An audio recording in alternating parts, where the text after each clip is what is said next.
This is an RC circuit. It has a resistor, i.e. the light bulb, and it has a capacitor over here that is over 1 farad. Therefore, we can actually measure the time constant fairly easily because it will be in seconds instead of microseconds. So the first thing we would need to do is measure the resistance of the light bulb when it's not on in the circuit. And I'm reading somewhere around 7.1 ohms. Reasonable. Now to measure resistance when you've got an active circuit, you can't put it in resistance mode. You'd have to measure the current flowing in the circuit, and you'd have to read the voltage across the light bulb. So to do that, I put this in voltage mode when this thing is lit.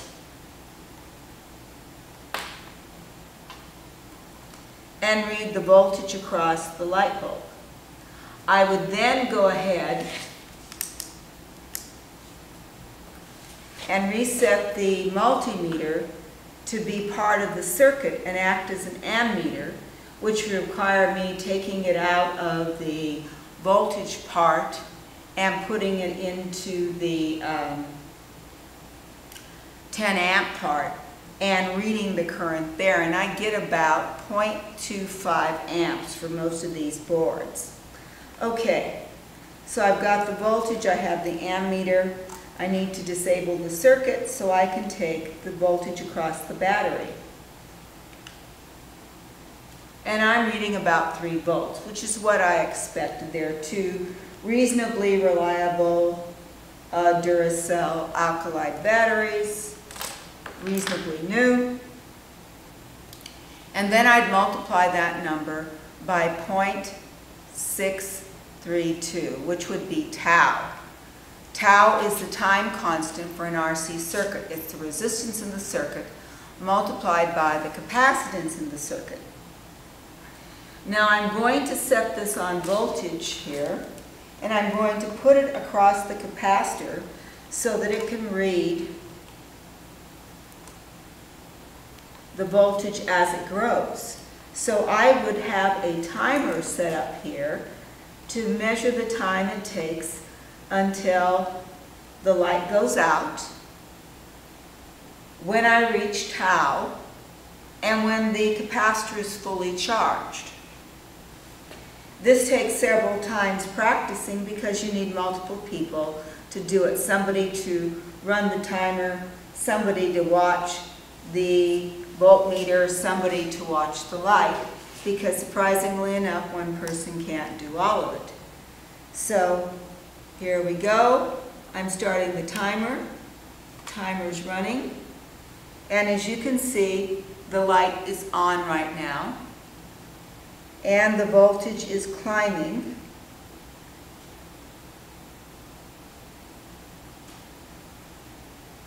And the light is getting dimmer. And the clock is running.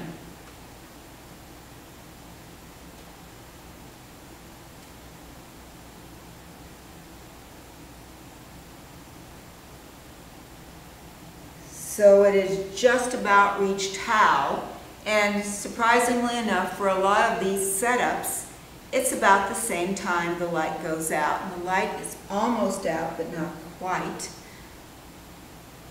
The light is out at 51 seconds. But I still haven't reached 3 volts. And you'll be surprised, as the capacitor is charging, it tends to slow down. So it might be 2 to 3 minutes before this capacitor is fully charged. So I've got 2.6.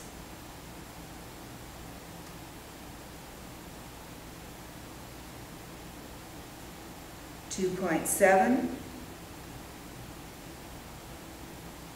2.8,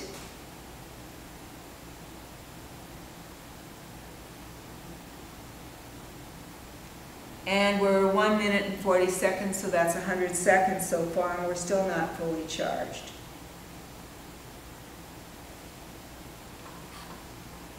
And I'll stop this about 2.9, merely for time constraints on how much I have to upload, because we're already at 5 minutes and 20 seconds.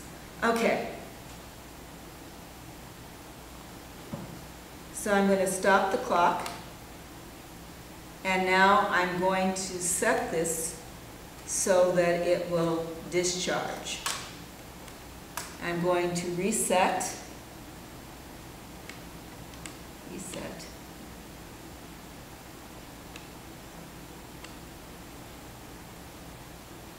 And you can see that I'm not sure if you can see, to be honest. So I've got this, start the timer again. And now the light is as bright as it can be, maybe even a little brighter when it was charging. And it's rapidly discharging now, and the time is running. You'll find out that it discharges slightly faster than it charged because there's less resistance in the circuit, because there is no battery, and batteries all have internal resistance. And so I'm reading about 1.2 volts, and the light is almost out. And this is 40 seconds, the light is gone. But it's still taking longer. I'm at about 0.7 volts now. And so it should take another maybe 20 seconds to fully discharge. So even when you think your capacitor, it doesn't have any juice in it, it still has some juice. So maybe if you have two capacitors, you put them in parallel, both of them are weak, you might have enough to work.